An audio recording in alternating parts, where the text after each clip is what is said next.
Et ici vient l'importance de la morale, les aspects complémentaires, les aspects collectifs, globaux. Et pour arriver, il ne faut pas entrer trop dans les détails. Il faut donner aussi l'importance à toutes les justifications et les raisons, les grands principes, les grandes règles de la morale,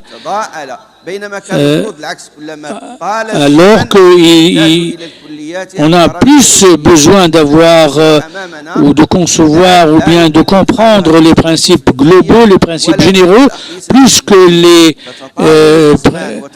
les principes ou bien les données détaillées.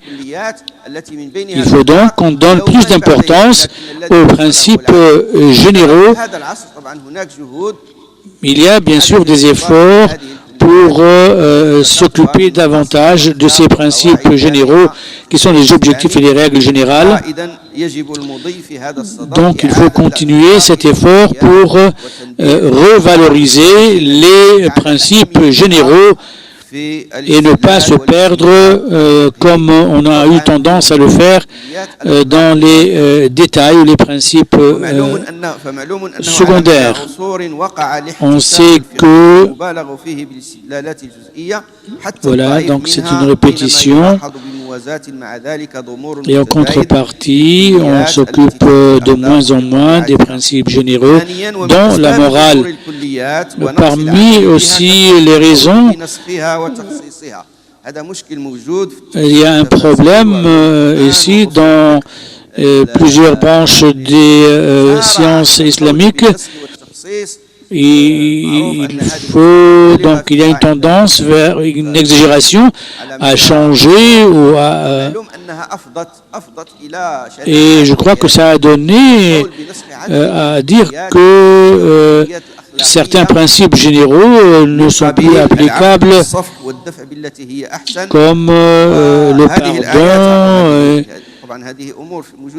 Ce sont des gens qui sont ce sont des aspects qui sont dans le Coran et on dit qu'ils ont été annulés par d'autres principes alors que c'est un principe général. Ce sont des principes généraux qui ne peuvent pas être annulés, qui ne peuvent pas être changés non plus. Il faut donc corriger ces concepts qui parlent d'annulation de certains versets ou de certains principes par d'autres, alors qu'il est connu que les principes généraux ne sont pas annulables. Il faut aussi inclure la morale dans la jurisprudence et les objectifs. Parce que la morale et la nature de la morale ou des éthiques, c'est ce sont des objectifs. Il y a aussi un certain nombre de règles de morale qui doivent être considérées comme des règles de jurisprudence, comme Inna akramakum indallahi atqakum, et celui avec lequel on ne peut pas être en sécurité ne peut pas être un croyant, un mu'min. Et ce sont là des règles qui sont la base de décisions et de lois. Il faut aussi mettre en relief les principes qui sont basés sur le respect des principes de la morale et de l'éthique. Il faut qu'on fasse un effort pour avoir des modèles de nos savants où la dimension morale a été prise en considération. Cinquièmement et dernièrement, se concentrer de manière prioritaire sur les aspects de la morale ou de l'éthique qui répondent à un contexte social important. Parce que les principes moraux étant essentiels et elles existent depuis l'humanité, cela ne peut dire qu'il y a des moments où peuples et l'humanité a besoin de valeurs plus que d'autres. Au vu de l'évolution de la société et des crises qui peuvent exister. Donc, il faudrait que l'action dans le domaine de la morale soit concentrée sur des valeurs morales qui sont utiles pour la circonstance. Par exemple, maintenant, nous sommes dans une ère où l'économie est très importante et l'économie s'éloigne de la morale et il considère même que pour réussir, il faut se libérer des valeurs morales.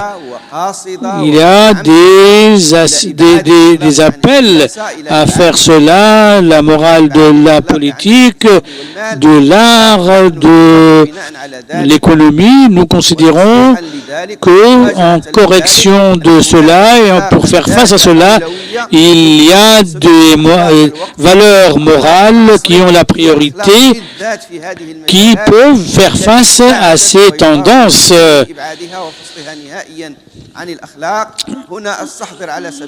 Je me rappelle ici, par exemple, que Dr Mohamed Abdel Adras, dans son ouvrage « La morale dans l'islam », a réservé il a parlé de la morale de l'État, du gouvernement. Il faut la détailler et l'étudier de plus près. Il a aussi un chapitre sur les valeurs morales sociales. Et maintenant, on met l'accent sur les valeurs individuelles, c'est bon. On ne peut rien dire là-dessus, mais nous avons besoin aussi de mettre en relief les valeurs morales sociales et même les mouvements islamiques modernes mettent l'accent sur ces valeurs morales sociales plus que sur les valeurs individuelles. Donc, c'est peut-être une priorité de s'occuper et bien de la mettre en relief. Et les penseurs et les savants doivent donner des exemples sur les pratiques ou bien l'application pratique. نشكر الشيخ الدكتور على هذه الكلمة وعلى هذه الأفكار الثرية. Merci infiniment pour cette intervention très riche. Il est clair, selon ce que Cheikh a dit, que nous devons déployer des efforts énormes sur le plan théorique pour comprendre et étudier les morales et au niveau pratique pour les renforcer dans notre société moderne.